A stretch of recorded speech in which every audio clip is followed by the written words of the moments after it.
अध्यात्म विश्व विज्ञान यूट्यूब चैनल के प्रेमी और हमारे प्रेरक प्रोत्साहन देने वाले प्रिय मित्रों का हम बार बार अभिवादन करते हैं और उनका धन्यवाद प्रेषित करते हैं कि उन्होंने अपने उत्तम प्रतिसाद से हमारे यानी जिसे कहते हैं कि कार्यशीलता कर्मठता को बढ़ावा दिया है और अधिक से अधिक उत्तम एपिसोड्स हम आपके लिए प्रस्तुत कर पाएँ।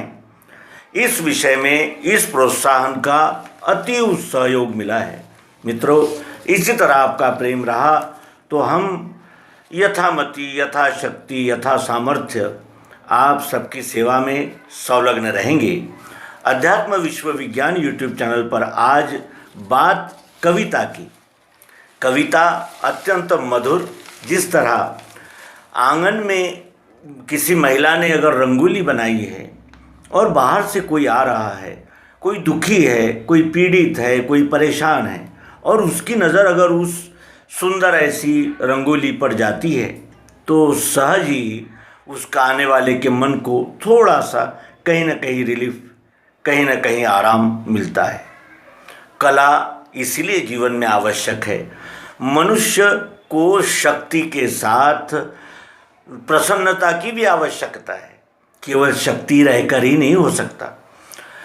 यदि प्रसन्नता ही है और शक्ति नहीं है तो वो दुर्बल हो जाएगा, कोमल रहेगा और कोमल वस्तुएं अधिक यानी सामना नहीं कर पाती मुसीबतों का।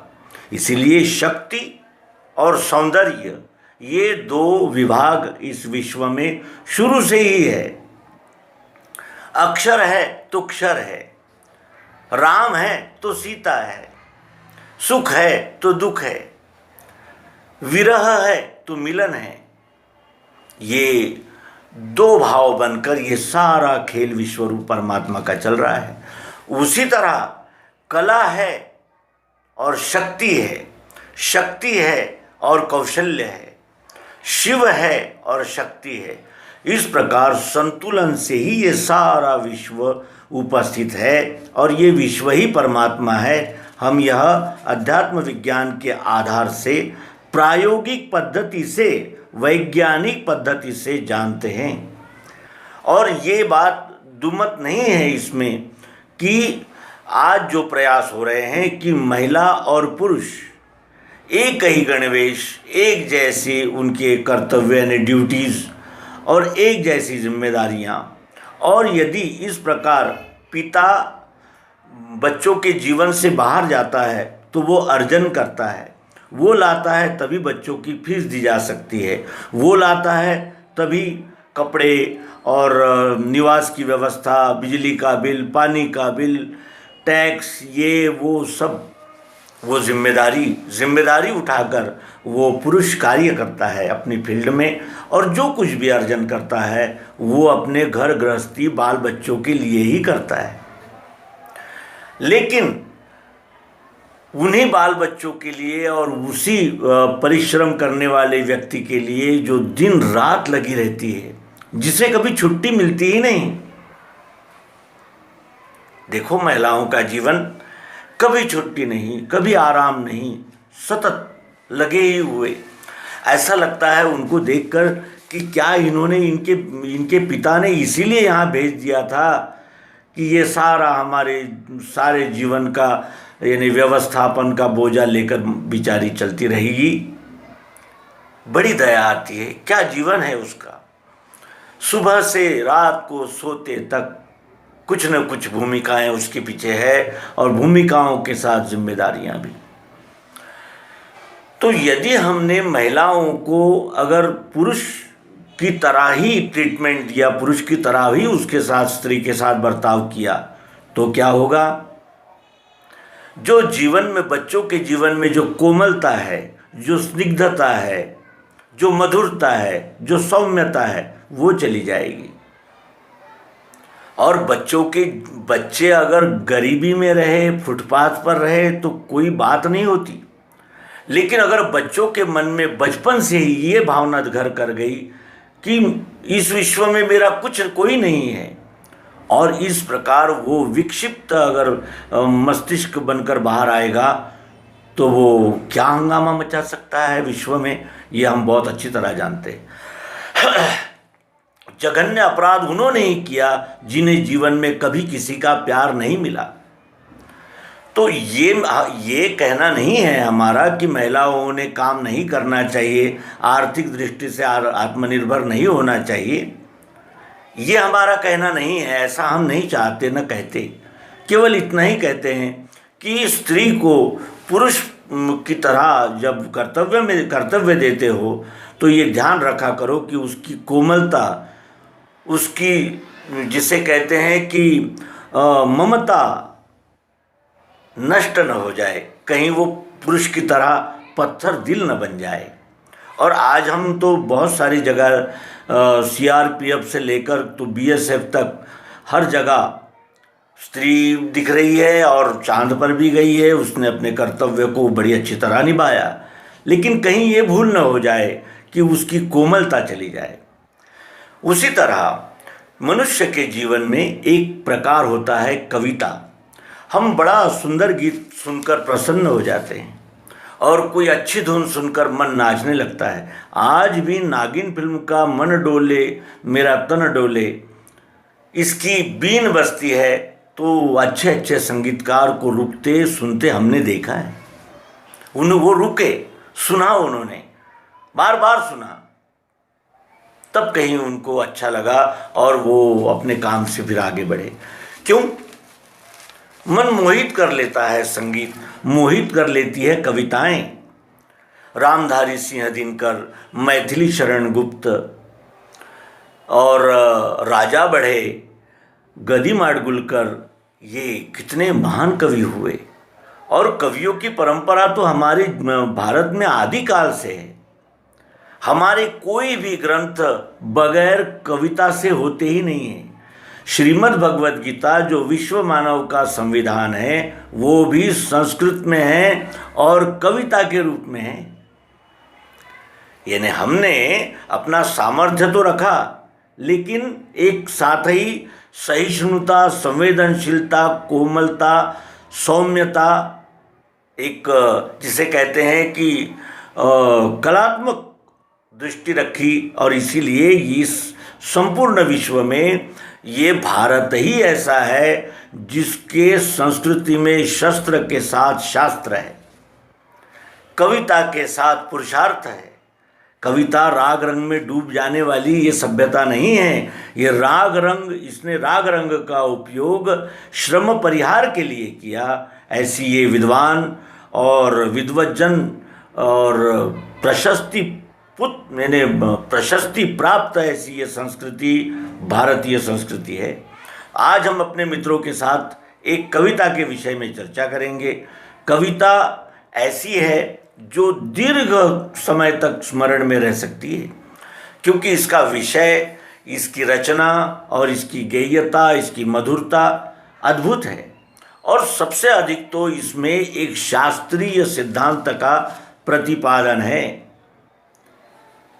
यानी पोषकता और रंजकता, इन दोनों का समन्वय इस कविता में हुआ है। हमारे देश में कविताएं मीरा जी ने भी की, कबीरदास जी ने भी की, पलटूदास जी ने भी की, सोयराबाई ने, सहजोबाई ने, चरणदास ने, रविदास ने और गौरांग प्रभु ने, चैतन्य प्रभु ने, किसने किसने कविताएं नहीं की। अवतारों ने भी कविता की। भगवान श्री मायानंद जी चैतन्य, इनका पद्य संग्रह अत्यंत प्रसिद्ध है, जिसमें उन्होंने आध्यात्मिक विषयों को लेकर स्फुट पद लिखे।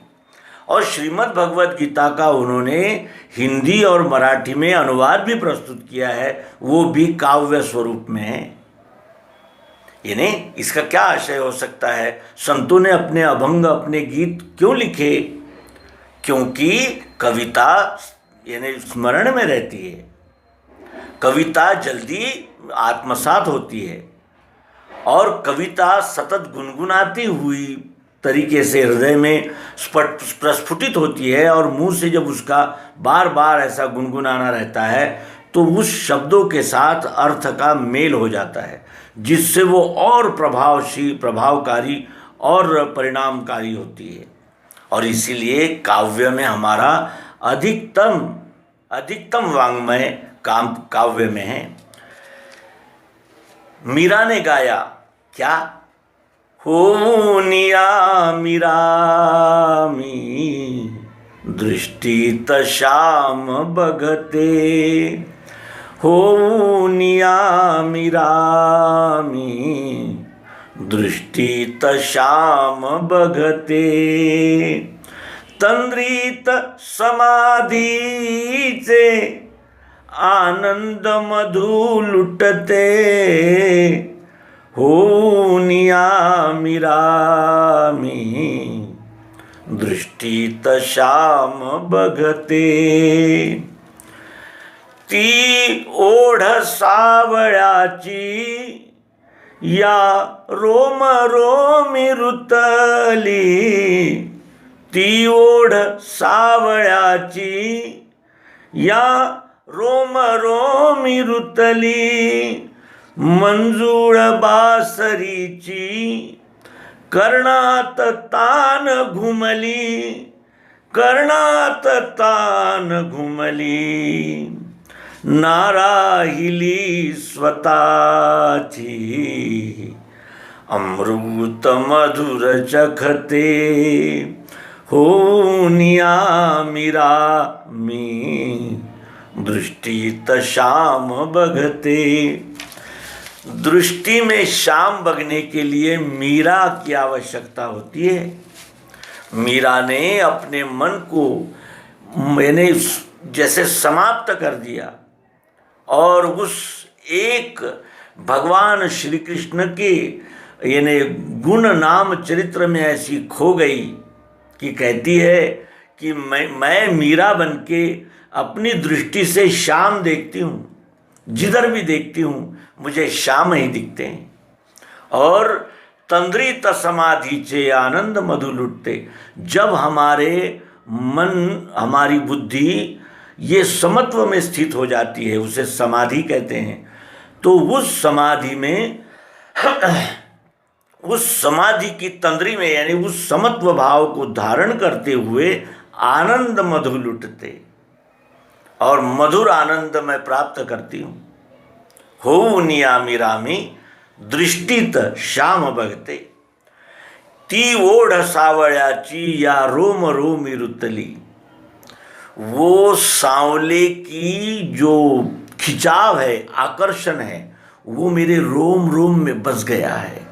वो सांवले श्री कृष्ण का, वो बंसीधर का आकर्षण मेरे रोम रोम में व्याप्त हो गया है और उस मंजुल उस मधुर बांसुरी की जो तान है वो मेरे कानों में सतत गूंजती ही रहती है। ना राहिले स्वतःची, अब मैं स्वयं की भी नहीं रही, अब मैं कृष्णमय हो गई हूँ। ये भावना व्यक्त करने के लिए कविता की ही आवश्यकता होती है।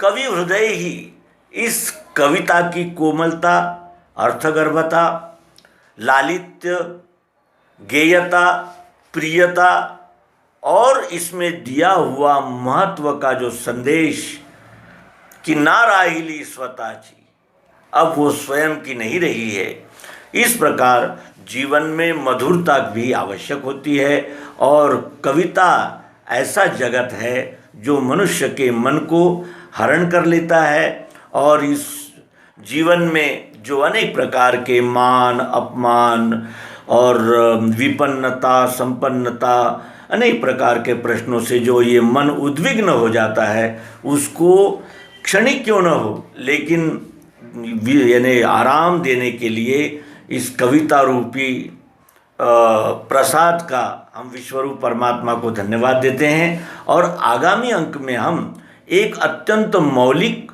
और शास्त्रीय भाष्य करने वाली एक मनोरंजक और अत्यंत रंजक और भावगर्भ कविता प्रस्तुत कर रहे हैं, साथ ही उसका रसग्रहण भी करेंगे।